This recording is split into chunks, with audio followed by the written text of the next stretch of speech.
facilitar a coordenação do evento, que é lá da matriz, tá bom? A minha participação será trazer a palavra do Senhor aos corações. E o Espírito Santo de Deus, com certeza, abençoará as vidas. Meus irmãos, dado esse anúncio, abra o segundo livro dos Reis, capítulo 4. É um texto que eu já li aqui algumas vezes.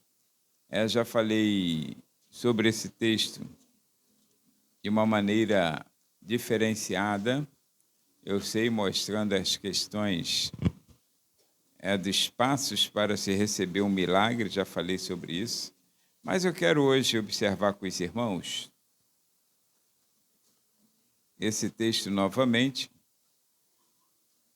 que me chama a atenção duas coisas interessantes na casa desta mulher viúva, que diz assim: uma mulher das mulheres dos filhos dos profetas clamou a Eliseu, dizendo: meu marido, teu servo, morreu.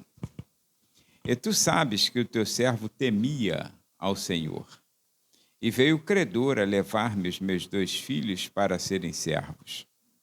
E Eliseu lhe disse: que te hei de eu fazer? Declara-me que é o que tens em casa. E ela disse: tua serva não tem nada em casa senão uma botija de azeite.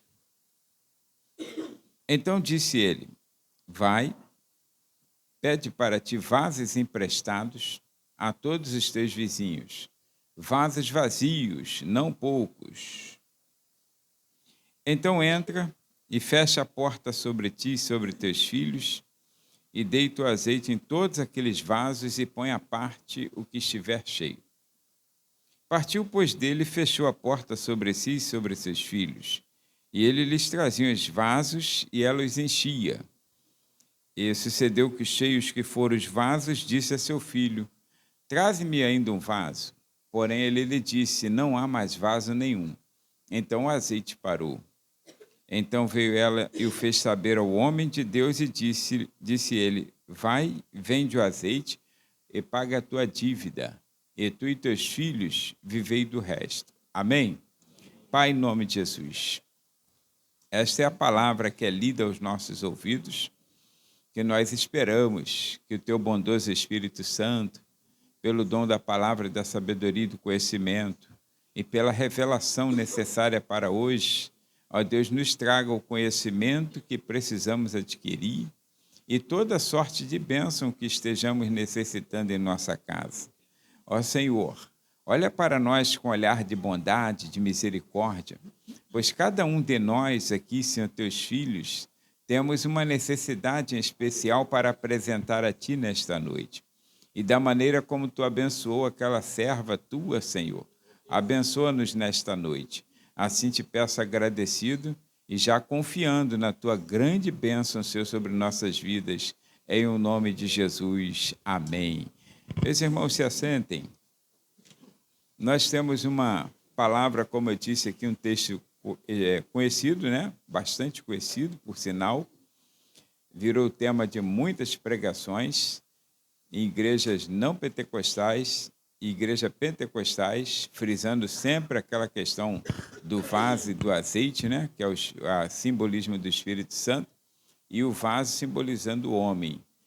Eu ouvi muitas pregações relacionadas a esse movimento pentecostal, falando sobre o azeite e o vaso.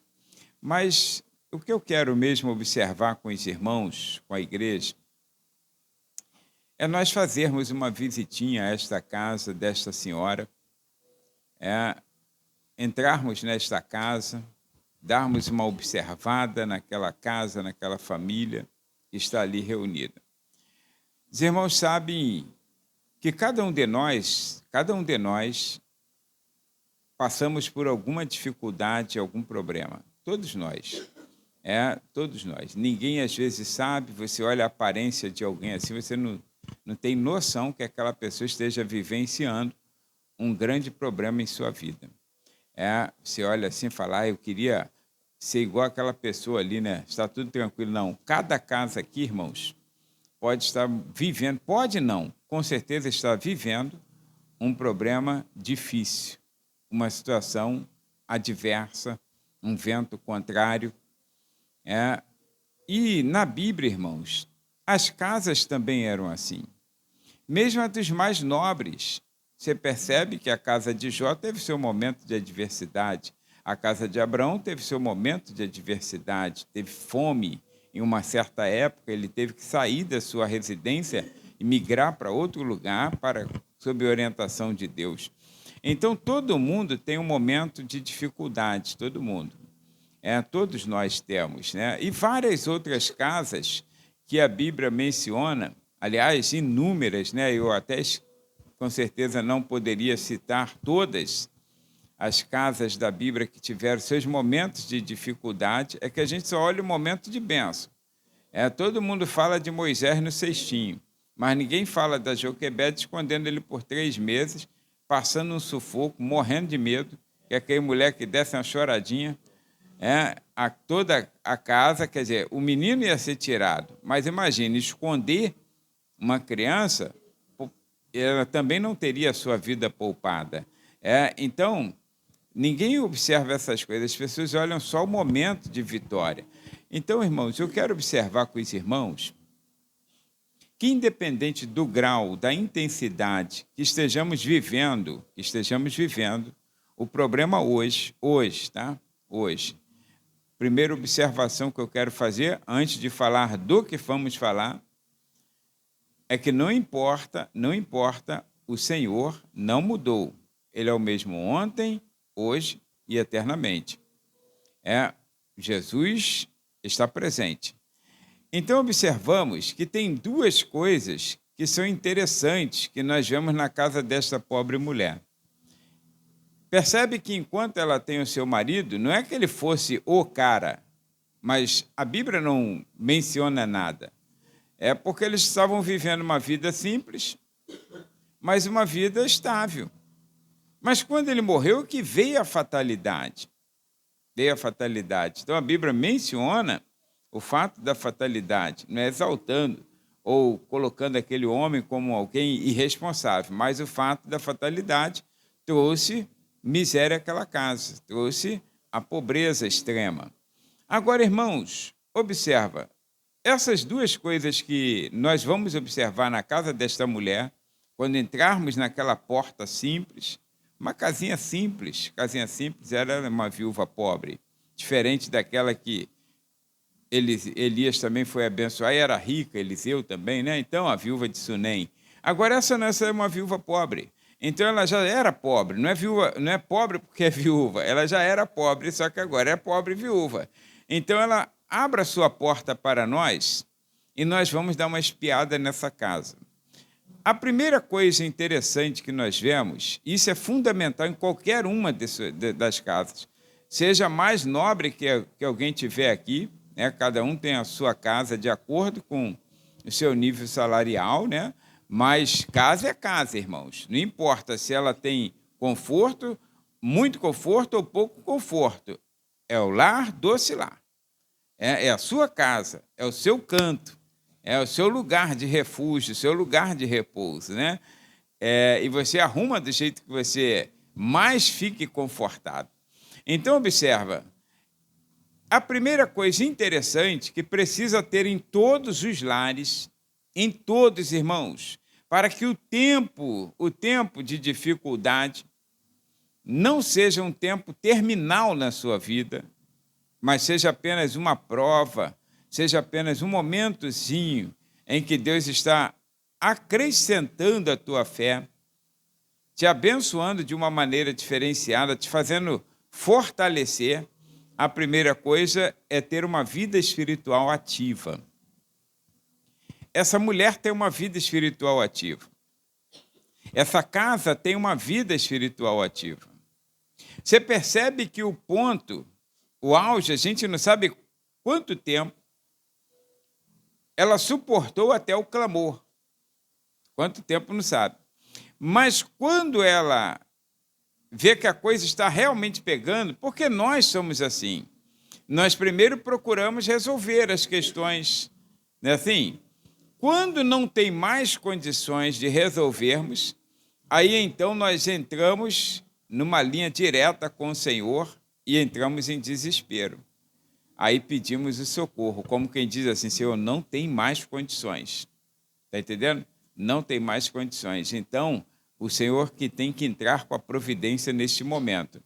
Mas como nós vemos uma vida espiritual ativa nesta casa? Primeiro, irmãos, vida espiritual ativa se descobre pela palavra.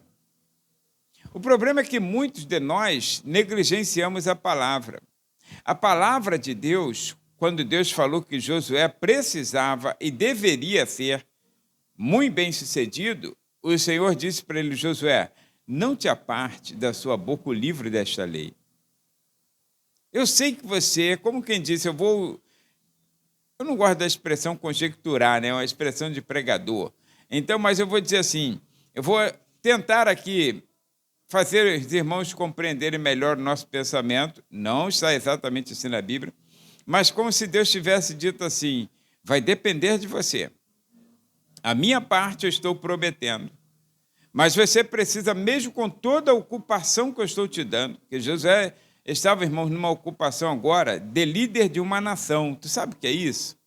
Não é líder de uma nação com um ministério formado, igual nós temos, ministros, deputados, senadores, uma nação, vamos dizer assim, de porte como a nossa.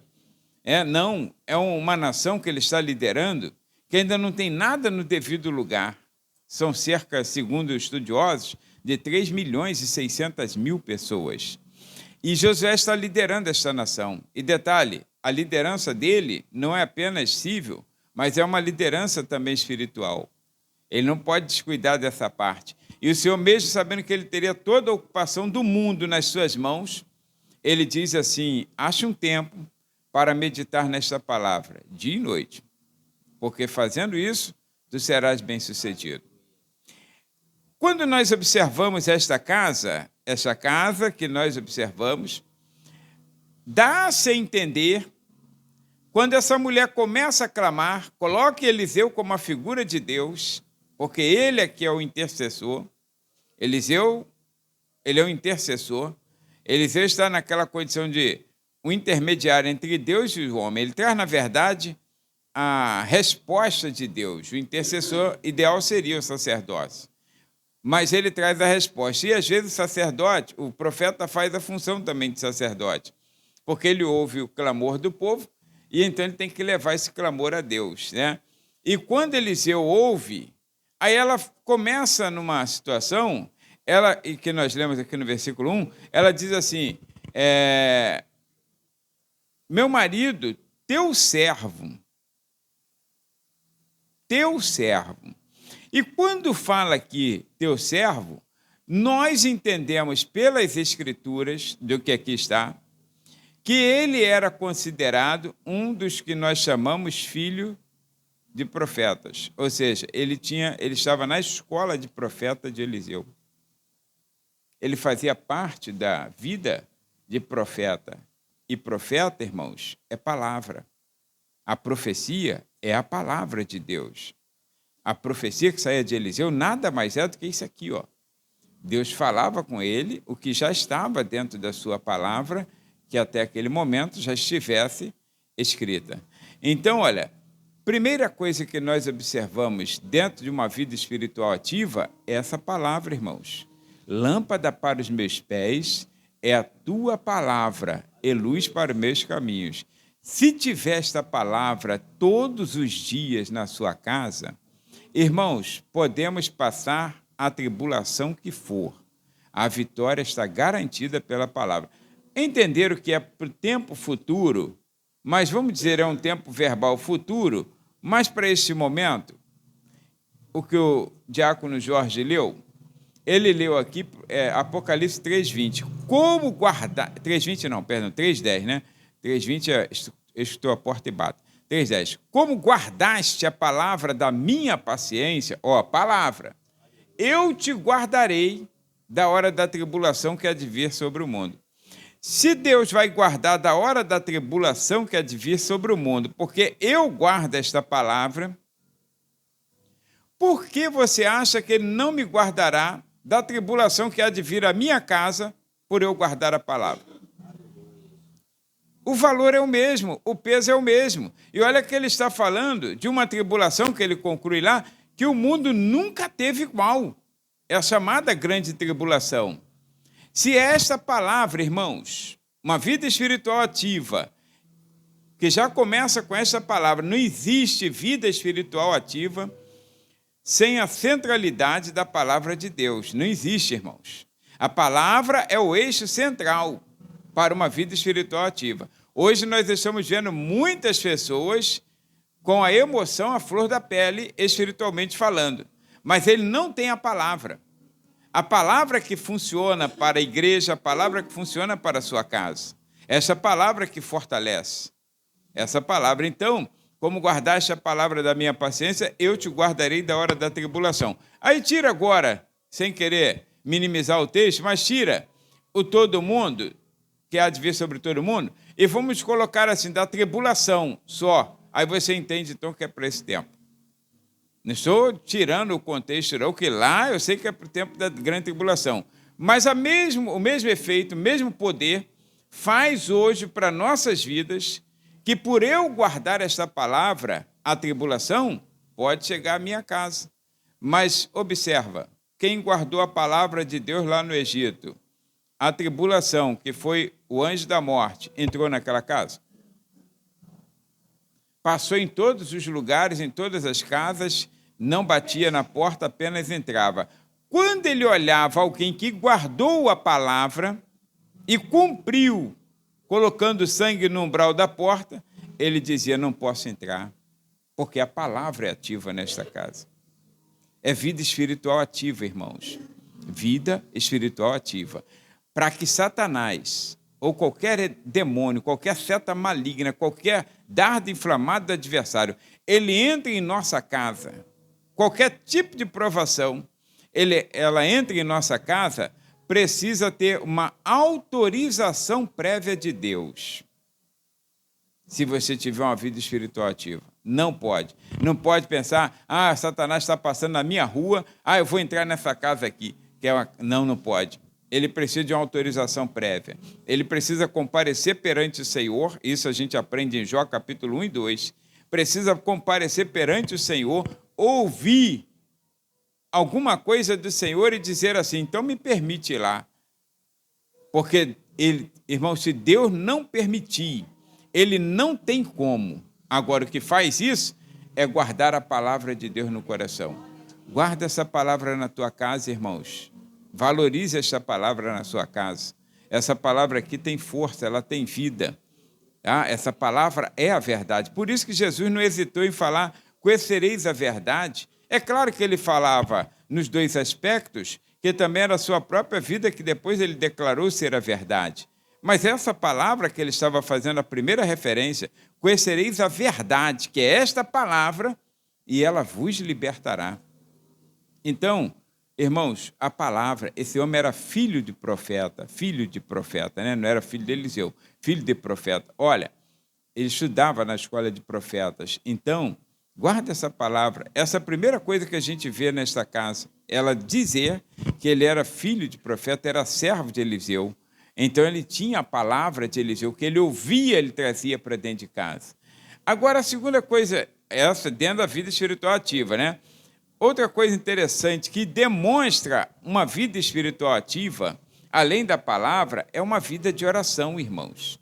Irmãos, eu imagino que essa mulher, ela já tem orado várias vezes, Senhor, meu marido morreu, tu sabe que já está acabando as coisas, o que a gente faz? Mas Deus está querendo que ela apresente um pouquinho mais. Isso é para a glória dele e para, vamos dizer assim, para que nossa edificação, para que aprendamos com isso. Lembra que eu falo uma frase aqui? Essa frase, na verdade, não é uma frase minha, é uma frase que o saudoso pastor da Primeira Igreja Batista em Santo André, quando ele faleceu, ainda estava lá. Então, o pastor André Queiroz, ele dizia, ele acho que está naquele livro, A Igreja Local e Missões. Não sei se está aqui, se está emprestado para alguém. Alguém pegou um dia desse aí comigo. É a Igreja Local e Missões. Então, está essa frase lá nas entrelinhas daquele livro e eu guardei. Ele disse assim: Deus diminui os nossos recursos para dependermos mais dele. Ele faz uma referência com Gideão e os 300 homens. De 32 mil caiu para 300. Mas foi para quê? Para que a glória fosse de Deus e a edificação fosse nossa. Que ouvimos a história, que nos edificamos, que cremos mais em Deus. Então Deus diminuiu o recurso daquela senhora, daquela viúva com dois adolescentes. Deus diminuiu esses recursos. Mas porque Deus era mau, Deus agora ficou com raiva, pesou a mão, que alguns crentes mais espirituais, aí já fala lá, é a mão de Deus pesando. Agora é a cobrança de Deus. Eles julgam por aquilo que eles veem. E julgam por aquilo. Como os amigos de Jó fizeram a mesma coisa, fizeram e nós também às vezes fazemos. É a mão de Deus cobrando. Não, irmãos, não julga não. Deus diminui os recursos para dependermos mais dele. Quando Deus foi diminuindo, ele não queria que essa vida espiritual ativa ela acabasse sendo inativa. Às vezes é o que acontece com a gente. Às vezes Deus precisa diminuir os nossos recursos para nós despertarmos mais.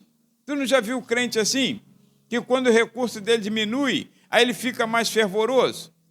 Ele busca mais na oração. Agora eu vou lá na consagração. Antes ele não ia, porque estava tudo tranquilo. Não que todos sejam assim. Eu acho que a minha vida, eu penso assim, para a glória de Deus, que ainda que eu ficasse rico, eu acho, não quero que seja se ficar rico se Deus não quiser, né? Mas ainda que eu ficasse rico, eu acho que eu não ia mudar no meu pensamento, na minha forma de adorar, de buscar a Deus, de me dedicar. Eu acho que já faz parte da minha vida esse negócio de ser crente, esse negócio de ir para a oração, de ir para a igreja todo dia, já faz parte da minha vida. Então, eu acho que não alteraria em nada. Agora, irmãos, tem gente que se ela ganhar um salário a mais daquilo que ganha, já era. Já era. Não busca mais a Deus, não vai mais à oração, não vai mais para o culto. Momentozinho desse aqui, vou para o shopping, né, gastar aquela bufunfa que eu ganhei. Irmãos, ele desvia. Ele se afasta da fé. Isso é bíblico, tem vários casos assim na Bíblia. E isso muitas vezes acontece no nosso cotidiano. Aí o que Deus faz? Por bondade, por misericórdia, pelo amor do nome dele, pela nossa alma, ele diminui nossos recursos. A gente tem que fazer o quê? Tem que orar, mano. Tem que orar. Essa urucubaca, né? Tem que sair da minha vida, tem que sair da minha casa. Que isso, esse olho grande, esse mal olhado. Eu estou passando um negócio, aí tem que orar. Aí pede oração a todo mundo. Aí onde tem uma igrejinha com a porta aberta, ele entra. Se passar na porta da Igreja Universal, aí ele coloca o nome lá no livro. Agora, se ele estiver bem, ele vai parar o carro para colocar o nome no livro de oração? Não, mas se ele tiver, irmãos, pegando ruim para o lado dele, ele vai lá, coloca o nome, pede oração. Pede alguém para orar a casa dele. Irmãos, o que está acontecendo? Deus, às vezes, está diminuindo porque Ele te ama. Ele te ama. Deus não estava odiando aquela mulher com 2 filhos, não. Deus estava apenas querendo que eles buscassem, que mantivessem aquela vida que já era ativa, na vida de seu esposo, aquela vida de profeta, de oração, que o profeta ora, irmãos. Profeta de Deus tem que orar. Então, observa, oração, clamou. Ela clamou ao profeta. Ela não tem essa intimidade, liberdade de olhar para o Senhor e diz assim, meu Deus, como Abraão fez, como Abraão falou, clamou com o Senhor, falou, Senhor, se tiver lá tantos justos, o Senhor pode poupar a cidade? Aí, ainda outra vez vou falar, Abraão tinha uma intimidade com Deus, diferenciada. Agora, ela não tinha essa autonomia. Aí ela, então, vai ao homem de Deus, igual às vezes, não é que você não tenha, hoje tem, porque a porta da graça, irmãos, com o Calvário, abriu-se uma grande porta para nós, e nós podemos ter essa liberdade de interceder por nós mesmos, de interceder pelos outros, porque Jesus Cristo é o nosso sumo sacerdote que ofereceu-se a si mesmo como sacrifício. Então, eu não preciso fazer sacrifício nenhum. Eu tenho que olhar para o alto, clamar a Deus em o nome de Jesus. Aí a autoridade está ali no nome de Jesus, não no sacrifício que eu fiz ou que eu faço. Não é em questão de, eu sou dizimista, Senhor. Não faz isso com Deus, não. Isso é uma afronta, isso é uma covardia com Deus, irmãos, né? Isso é uma covardia com Deus que a pessoa fala. Eu ficaria ofendido se uma pessoa viesse a mim e dissesse assim, não, você tem que me ajudar porque eu sempre te ajudo. Eu ia ficar ofendido. E por que você acha que Deus não vai ficar ofendido? O amor de Deus, irmãos, é quem nos deu todas as coisas, através de Jesus Cristo. Cristo nos amou primeiro. Se sacrificou por nós. Então, observa, oração hoje você tem, mas mesmo assim, nós trazemos o pedido de oração. Agora mesmo coloquei 2 nomes aqui na oração, quando cheguei. Coloquei porque me pediram hoje. Então, olha, as pessoas buscam a Deus. Aí, essa pessoa também não vai clamar? Claro que vai clamar, mas ela está pedindo um socorro. Essa mulher com certeza orava, mas ela foi até o profeta Eliseu como se fosse num desespero, e diz assim a Bíblia, e ela clamou a Eliseu. Ela clamou a Eliseu, era como se tivesse dito, clamou a Deus. Só que ela precisa desse profeta para ajudá-la em oração. Irmãos, é funcional isso, é funcional. Tá? Deus ouve, Deus respeita esse clamor. O círculo de oração que hoje a gente conhece no mundo inteiro, e a Assembleia de Deus, ela continua com esse mesmo nome. Em outras denominações, é uma reunião de oração, culto de oração. Enfim, tem vários nomes aí, mas a Assembleia de Deus mantém o mesmo nome antigo, Círculo de Oração.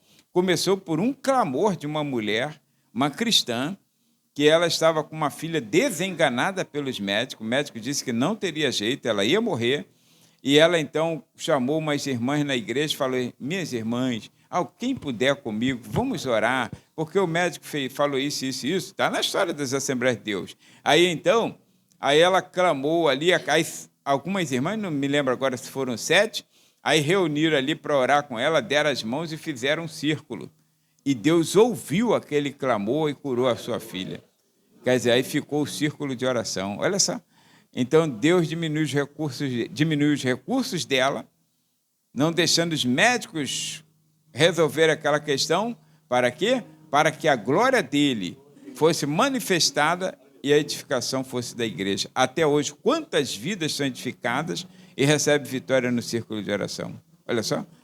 E o diabo sempre tentando atrapalhar, colocar coisas desagradáveis, desordem. Não, irmão, não deixa isso virar desordem, não. Deixa, não. Isso aí é um momento de Deus para a vida do crente interceder, trazer o seu pedido de oração e receber a vitória. Mas a desordem tira tudo isso. Aí começa a virar desordem, começa a virar bagunça, aí vira contenda, um brigando com o outro por causa de lugar em mesa. Para com isso, irmãos. Para com isso. Filhos educados não brigam em mesa. Cada um tem seu lugar na mesa, né? Lá em casa eram 20 crianças. É claro que nem sempre foram 20, né, que foram crescendo e saindo da mesa. Agora, nunca brigamos por lugar na mesa. Esse lugar aí é meu. Não, negativo. O único lugar que nós não podíamos sentar era o de papai. Sentou ali, dava ruim. Sentou ali, dava ruim, né? Tinha que sair, era a cabeceira da mesa. Agora, deixou o lugar dele livre, o resto podia sentar em qualquer lugar. E mesmo assim, quando ele levantava, podia sentar no lugar dele. Levantando, podia sentar. Agora, se ele tivesse ainda a sentar à mesa, não podia. Aquele lugar era o dele. Sempre sentou no mesmo lugar. Sempre, né? Agora, todos sentavam e ninguém brigava. Porque, não, esse lugar é meu, eu quero esse lugar. Não, negativo, irmãos. Nem o mais fominha queria o lugar perto da tigela de feijão. Não queria, né? Porque não brigava por conta disso. Que o importante, irmãos, é estar à mesa. Não é o lugar na mesa. Entendeu? Aquele lugarzinho não, é a mesa, estar na casa de Deus, estar na presença de Deus. Então, a oração ali é fundamental. Agora, irmãos, testemunho. Irmãos, às vezes Deus não resolve um problema em algumas casas e parece que a prova se estende um pouquinho mais. Todo mundo, como eu falei, passa provas. Mas, irmãos, tem uma vida de testemunho. Tem gente que não tem vida de testemunho. Tem gente que não tem vida de testemunho. Olha, a viúva, o camarada que morreu, poderia não ser o melhor marido, poderia não ser o melhor pai, poderia não ser o melhor crente, ele era aprendiz do ofício profético, que quem sabe Deus vai usá-lo como profeta. Poderia Deus chamá-lo ou não. Eliseu foi um aprendiz e Deus o chamou. É que agora a gente usa as palavras assim, um aspirante, né? Então, e Deus o chamou para ser profeta. Agora, um aspirante pode ser ou não um pastor, né? Hoje, se ele é um aspirante, ele estudou, fez a teologia dele e tal, está lá esperando, mas pode ser que seja ou não, depende de Deus. Se Deus não quiser chamar, perdeu em quem estudar? Nada, aprendeu, né? Recebeu o conhecimento. Agora, se Deus quiser chamar, ele está com a ferramenta pronta, que é o conhecimento. Irmãos, ela testemunhou, ela disse assim, meu marido, nós observamos a expressão, primeiro ela falou assim, teu servo. Isso é testemunho positivo, porque servo, irmãos, é humilde. Servo é sinônimo de disponibilidade. Agora, uma pessoa diz que é servo. Eu sou serva de Deus, sou servo de Deus. Não tem humildade, não tem disponibilidade para o reino de Deus. Tudo que Deus pede, não posso, está ruim para o meu lado, não dá. Aí não tem humildade e nem tem disponibilidade. Irmãos, servo, quando usa-se essa expressão na Bíblia, é uma mesma expressão para escravo. Escravo, ou servo nesse caso, essa pessoa não tem vida própria.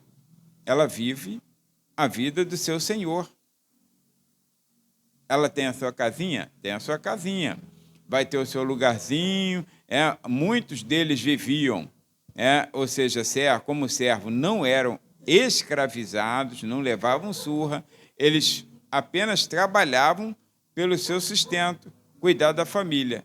Tá? Como muitas pessoas no interior, na roça, não tinha propriedade, não tinha animais, mas eles tinham tudo. Aí eles cuidavam como se fosse um caseiro. Caseiro não vive bem? Muitos caseiros aí vivem bem, né? Caseiro aí tem uma casa de rico aí, bonito, o caseiro tem a casinha dele lá. Então ele ganha o saláriozinho dele, ele vive na casinha, mas ele tem que estar disponível 24 horas. Porque se o patrão ligar agora e falar, prepara aí que eu estou chegando agora, meu irmão. Daqui a uns 30 minutos estou chegando aí. Ele, estou descansando. Não. Vai vestir uma roupa e vai lá fazer o que tem que fazer, porque esperar o patrão. Porque ele vive na disponibilidade, ele é um servo. Servo de Deus, irmãos, vive na disponibilidade. E essa mulher testemunhou que o seu marido não era um mau servo, porque ela falou, enfaticamente disse assim, meu marido, teu servo. Ele era um ajudante de Eliseu, não era ninguém não, ajudante como ajudante de Elias, foi o próprio Eliseu, que agora tinha seu ajudante. E sabe o que a Bíblia diz? Eliseu era aquele que deitava água nas mãos de Elias. Ajudante. Está pensando que o ajudante dele é o quê? Eliseu, hoje você que vai profetizar. Não. Vem cá, traz água lá, cara. Quero lavar meus pés, quero lavar minha mão. Disponibilidade, serviço, interesse e, detalhe, humildade, acima de tudo. Isso tem que ter na casa. Às vezes falta humildade, irmãos. Tem muita gente soberba. Tem marido soberbo, tem mulher soberba. Tem filhos soberbos, tem esposa, tem mães e pai, né? Ou seja, pais soberbos, que eles acham que são tais. Não, negativo. Irmãos, dentro de casa, todos nós somos conservos do Senhor, ou seja, servos conjuntamente do mesmo Senhor. Senhor é só Ele. Ninguém manda, não. Todo mundo recebe ordem de Senhor. Agora, tem alguém que Deus fala para que ele possa administrar. É como na igreja. Eu não me diminuo quando eu falo isso e não tenho medo de falar, onde quer que seja, em reunião de obreiro, não tenho medo de falar. Na igreja, irmãos, não tem ninguém melhor e maior do que ninguém. Todos aqui somos servos. Todos aqui somos servos. Conservos de Deus, ou seja, servimos juntos, simultaneamente, ao mesmo Senhor. Agora, qual a diferença? A responsabilidade. Dentre todos, esses são iguais, ele escolhe um e pinta esse de vermelho e fala, vocês vão olhar para ele. porque esse é que vocês têm que olhar para poder vocês receberem alguma coisa da minha parte. Só isso que ele fez com Moisés. Agora era igual a todo mundo, morreu igual a todo mundo. Então, olha, tem que ser servo. A casa tem que ter humildade, irmãos. Nada de soberba. Tem gente que não pode receber as coisas. Às vezes a gente brinca, igual um dia desse eu brinquei, não sei com quem, mas foi alguém daqui da igreja, não sei se foi Rafael, não sei, alguém da igreja, que foi a pé, acho que foi Ailton e Juliana, né, que estavam andando a pé. Aí eu lembrei de um fato de uma pessoa que, como tinha uma situação melhor do que as outras, aí dizia, quando entrava no carro, quem não tem fé anda a pé. Né? Eu falei com alguém, não foi, Ana? Um dia desse, abaixei o vidro e falei, quem não tem fé anda a pé. Mas é claro que foi zoando, né? Um irmão da igreja, que não quis carona, na verdade, queria ir esticando a canela, mas eu não podia perder a oportunidade, né? Então, tá em mim, irmão, não tem jeito não. Aí o que acontece? Quando as pessoas são soberbas, elas acham que elas têm alguma coisa, que ela tem fé mais do que o outro irmão. Irmão, o que é isso? O que é isso? Dá graças a Deus, dê graças a Deus que Deus te concedeu um pouquinho mais, mas não deixa isso subir ao teu coração. E na tua casa pode ter o que for de luxo, mas não deixa a humildade pular pela janela, senão Deus não entra nessa casa para operar. Aí o que acontece? Você fica sofrendo. Testemunho, era servo e ele era temente. Meu marido, teu servo, temia o Senhor. O temor do Senhor, lá de Salmo 128, verso 1, que está logo no início, é muito feliz o homem que teme ao Senhor. Esse homem era feliz.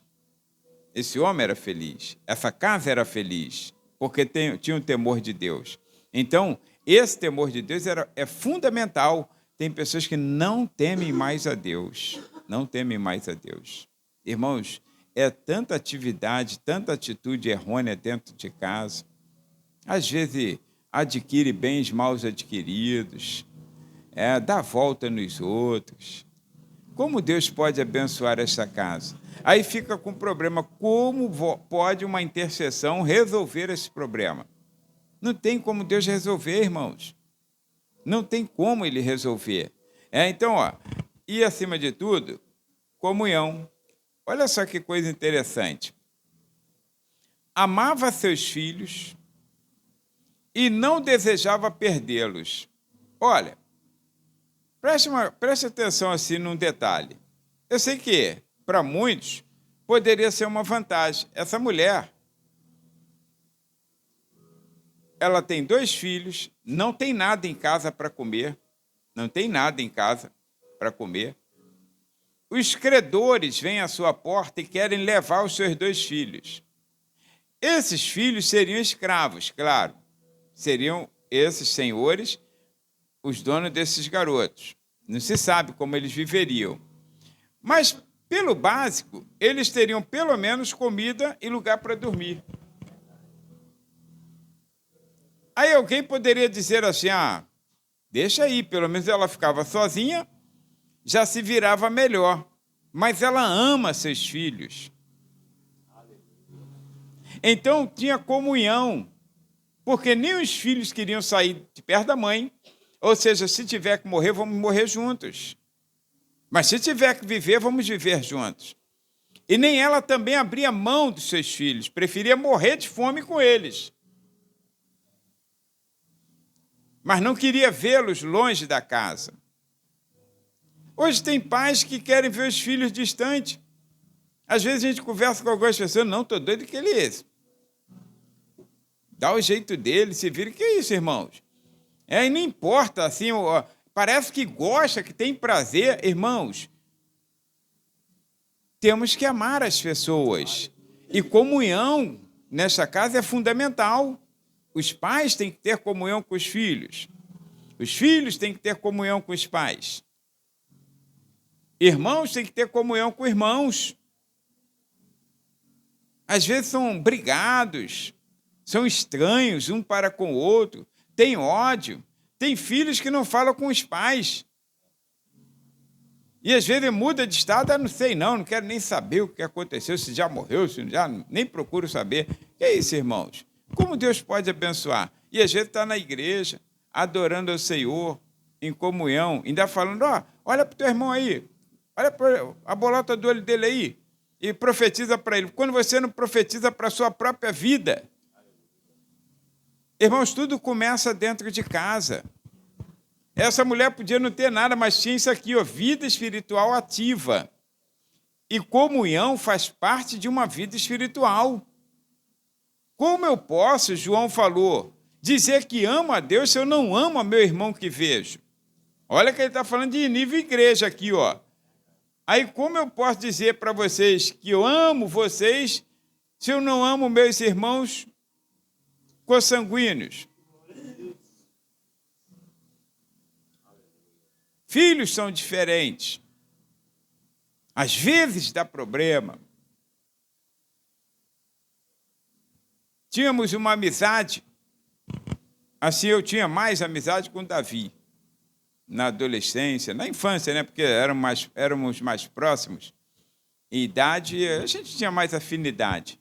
Mas quando ele entrou, enveredou, hoje posso falar porque já morreu, né? Enveredou pelo caminho das drogas, se ele tivesse vivo não ia falar, ia poupar a imagem dele, né?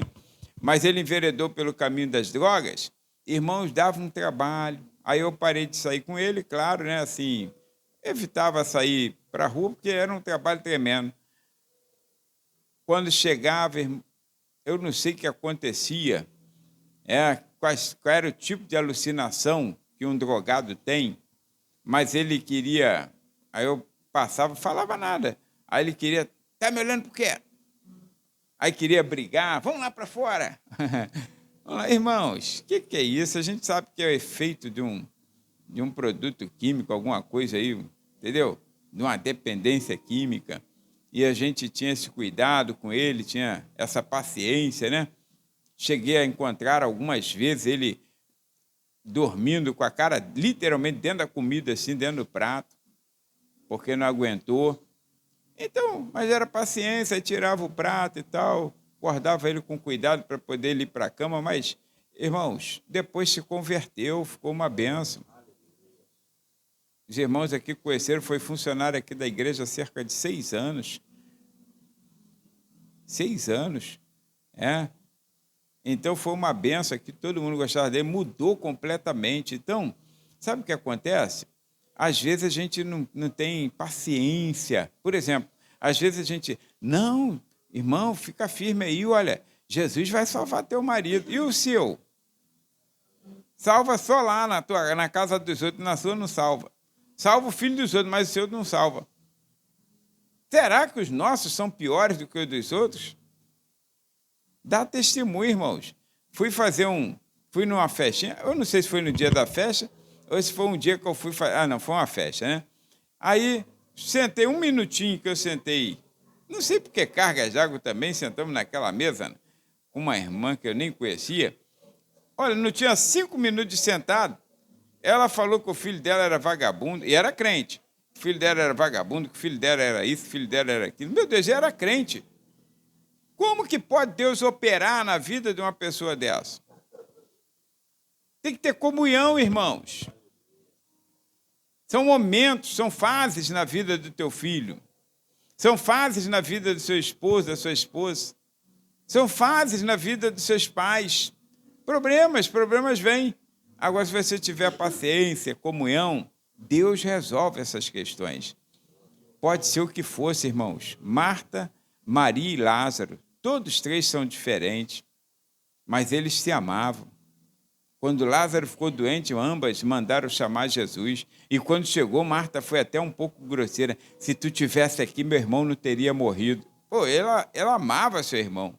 Não pensou assim, agora me livrou, e menos um, agora só nós duas, vai sobrar mais dinheiro. Não, que isso, irmão? Tem que ter comunhão. Agora, olha, eu falei demais. Então, vou falar rápido desse ponto seguinte. Então, 2 coisas interessantes. É a vida espiritual ativa. Agora, já que eu falei aqui, a vida social significativa. A vida social, irmãos, nossa, tem que ter significado. salmista, no Salmo 90, verso 12, ele diz assim: ensina-nos a contar os nossos dias de tal maneira que alcancemos coração sábio. Agora, para que eu quero contabilizar meus dias sem ter um coração sábio, sem um significado? Olha, a vida social era ativa. Primeiro, conheciam a realidade que viviam. A sua casa, irmãos, tem que conhecer a realidade. Tem pessoas, não é o caso aqui, mas tem pessoas que elas vivem mal porque não conhecem a sua realidade. Ela quer viver a realidade do vizinho. O vizinho tem uma televisão de 50, 70 polegadas. Aí a tua é de 32. Mas você está vendo o mesmo que ele está vendo. Tudo bem que atrai, né? Tu passa na Casa Bahia, aquela coisa assim. Fiz propaganda, hein? Aí aquela coisa assim, dá vontade de comprar, não dá? Mas qual é a tua realidade? Então, viva a sua realidade, não arruma problema, não. Olha, ali eles viviam a realidade. Ela falou assim, ela não mentiu. Tua serva não tem nada em casa. E qual o problema de não ter nada? O que tu tens em casa? Aí ela podia ter mentido, não podia? Não, tem lá uma coisinha. Não, tua serva não tem nada. Se você tiver uma vida social significativa, você vai reconhecer a realidade em que você vive. Você vive a tua realidade. Esquece vizinho, esquece casa de mamãe, esquece casa de papai. É o que você pode. Filhos também devem viver a realidade. Mas a colega lá da escola tem um celular que, parece que veio lá não sei de onde, da lua. Esquece. Fica com o teu xing-ling, porque o que você pode é o que seus pais podem pagar. Tá? O que seus pais podem pagar é o que você pode pagar. Então esquece isso, irmãos. Queira luxo para a sua vida, não, além daquilo que você possa alcançar. Aqui, isso aqui, atende a minhas necessidades. Pronto. Foi barato, atende às necessidades. Aí não tem nada de luxo. Acabou. É o xing-ling. Então, agora, dá para falar, não dá nem para ouvir às vezes, né? Nem som tem mais, né? Mas dá para falar. Então, estavam prontos, outra coisa interessante nessa vida social, estavam prontos para o milagre. Irmãos, desejavam mudanças. Isso aí você tem que desejar. Eu quero mudar, eu quero melhor, eu quero clamar a Deus, eu quero pedir. Nada além daquilo que Deus não queira para você. Nada além daquilo que Deus não queira para você. Você deve se afastar do amor ao dinheiro, Hebreus capítulo 13, né, versículo 8, e você deve desejar que Deus recompense a sua vida. Ele fala, eu não desampararei e nem te deixarei. O Senhor diz. Então, aí olha, estavam prontos para o milagre, desejavam mudanças, por isso foram lá. E detalhe, foram a Eliseu, e agora interessante, a casa, eles eram obedientes. Tanto a mamãe foi obediente à voz do profeta, o que às vezes nós não queremos obedecer, porque nós já vamos à oração, já pedindo ao Senhor e já com a nossa resposta que queremos ouvir. Já queremos ouvir a resposta de Deus, aí já formula o que Deus vai falar. E Deus, irmãos, ele não trabalha com lógica humana, não trabalha com lógica humana. Às vezes eu quero uma coisa e ele quer outra, acabou. Então não vá toda empolgada, não vou pedir a Deus, tem que ser aquela porta de trabalho ali que eu pedi, e não. Espera Deus falar para ver se é aquela. Às vezes não é aquela entrada que ele quer para você, ele quer que você entre pela porta do cachorro, lá no fundo, mas ele vai te honrar. A porta que deu acesso ao trono de José não foi a porta central do castelo, foi a porta dos escravos. Mas ele não chegou lá onde Deus queria? Então não pense que Deus vai fazer do jeito que você quer. Deus vai fazer do jeito que ele quer, que é o jeito melhor para nós, para nos ensinar no trajeto. Olha, eles eram prontos a obedecer. Ela obedece o profeta e os 2 filhos obedecem a mamãe. Filhos, Mamãe, o que o profeta falou? Olha, o profeta deu uma solução para nós. E eles, certamente, quando viram a mamãe, pensou, está vindo aí com uma cesta de compra, né? Está vindo aí com as bolsas cheias, vazias, mãos vazias. O profeta falou para nós fazermos isso, isso e isso. Vocês dois, vá a todos os vizinhos, pede vasos emprestados. Não pede pouco, não, pede muito. Não fala para o que é, só fala para que mamãe está precisando. Deus operou, os vizinhos emprestaram. Bom relacionamento social também. Porque se essa casa não tem relacionamento social com os vizinhos, irmãos, meu irmão, ninguém dá nada. Tem casa de crente aí, meu irmão, que os vizinhos odeiam, detestam. Pô, tô doido para me livrar desse crente. O crente perturba. Bota a música às alturas, achando que as pessoas são obrigadas a ouvir a música que nós gostamos. Irmãos, eu moro 40 anos, vamos fazer, no mesmo lugar. 40 anos. Nunca ouvimos uma música em som alto. Nunca. Por quê? Assim como eu não gosto das músicas mundanas, que traz perturbação aos nossos ouvidos, os nossos vizinhos também podem não gostar das nossas músicas sacras. E nós temos que respeitá-los. Temos que respeitá-los. A igreja tem que respeitar o vizinho. Vamos fazer uma vigília. Vigília como? Vizinho aqui do lado, vizinho aqui do outro, fazer uma vigília aqui. Isso aqui é uma igreja, irmão, uma zona urbana. Nós não estamos lá num lugar separado, isolado, não. Aí faz uma vigília, traz instrumento, mete bronca aqui, e os vizinhos querendo dormir, porque de manhã vão trabalhar, e aborrecido com a igreja. Que lucro tem para a igreja? Que lucro traz para a igreja? Tenha bom relacionamento. Tenha bom relacionamento. Faça o que tem que ser feito, mas tudo com decência e ordem, Paulo falou. Então, olha, os filhos caem as mãos, viviam bem com todos os vizinhos. Então, se Deus quiser usar teus vizinhos como canal de resposta hoje para a sua oração, para te abençoar, será que Deus pode usar? Ou o teu vizinho da esquerda, não falo com esse não, da direita, tá aí, não falo com ele de jeito nenhum. O da esquerda é esse aqui? Piorou. Da frente, então, não quero ver nem pintado. Que isso, irmãos? Saia com a cabeça erguida. Saia com a cabeça erguida. Deus pode usá-los como instrumento para abençoar nossas vidas no momento da provação. Você não sabe quem Deus vai usar, se é esse ou se é aquele. Lembra Jesus falando? Não, lança a semente. Tu não sabe qual é que vai prosperar, qual é que vai germinar. Então, olha, eram submissos, tá? A submissão estava naquele lá, a vida social. Fez ela saber ao homem de Deus, porque tem gente que quando recebe, está aqui. A gente clama, irmão, isso aqui é para a glória de Deus. Não é? Eu sempre digo aqui na oração, não sou eu orando. Não sou eu orando. Deus não está ouvindo a minha oração. Ele está ouvindo a oração que se faz neste lugar. O compromisso dele não é comigo, é com esta casa. Quando nós apresentamos a oração, o compromisso dele é com esta casa. Aí, então, ele ouve porque ele escolheu e santificou esta casa para ser casa de oração. Então, a glória não está em mim, a glória está aqui.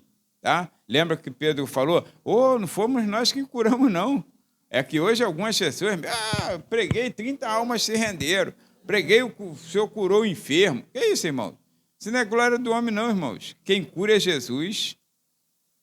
Quem salva é Jesus. O homem não faz nada. Tá? Não faz nada. Então, olha... Aqui, olha, eles viviam bem com os vizinhos, eram submissos. Quando receberam total a vitória, não hesitou, não pensou duas vezes. Voltou ao homem de Deus, que foi o ponto de partida. Eu pergunto, Eliseu fez alguma coisa? Eliseu saiu do lugar para poder pegar vaso emprestado? Eliseu, ao menos, foi na casa dela para dizer assim, a situação aqui está braba mesmo, hein? Fez nada, irmãos. Ele só deu a ordem. Só, não quis saber de mais nada. Ela mesmo assim voltou lá no ponto de partida onde Deus abençoou. Escuta o que eu vou te falar. É importante o princípio que Jesus fala para a igreja de Éfeso. Lembra-te de onde caíste e volta ao primeiro amor, volta ao lugar, teu ponto de partida. Assim como foi com Jacó que falamos domingo, volta para o ponto de partida. Aí, olha, o Senhor, ela foi lá no ponto de partida, falou assim, deu certo, aconteceu isso, isso e isso. Agora, o que eu faço com tanta coisa que tem lá em casa? Porque ela agora está, entre aspas, já está rica, enriquecida. Daquela miserável passou a ser uma microempresária. Agora, então, ele dá a segunda ordem. Vai, vende tudo que tem. Importante, tá? Nessa questão do social, do relacionamento social, vida social significativa. Paga a tua dívida. Tem crente que não paga dívida. É caloteiro. Não paga, gente. E ele ainda fala assim, o Brasil deve, eu também devo. Não, irmãos. Tem que pagar a dívida. O crente não pode ficar devendo. A César que é de César, a Deus que é de Deus. Aquilo que alguém te emprestou, alguém falou assim, estou te emprestando, não estou te dando. Você tem que devolver, tem que pagar. Paga a tua dívida. Mas eu estou precisando. Não cresçou ele, não. Porque o Deus que providenciou, ele também vai continuar na providência. Aí paga a tua dívida e diz assim, e vivei do resto. Mas eu tenho que pagar. Imagine que aquilo ali, vamos supor, que fosse 90% de dívida e viveria com os 10%. Mas posição, não pode crescer o olho. Paga o que tem que pagar, vive do restante.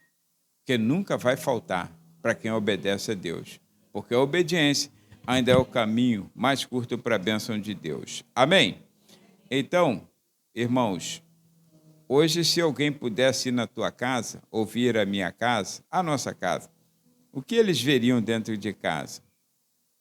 Veriam essas duas coisas interessantes que vimos na casa da viúva, vida espiritual ativa e vida social significativa. Só isso, para Deus operar o milagre que falta. Amém? Fica de pé, bateu hora. Irmãos,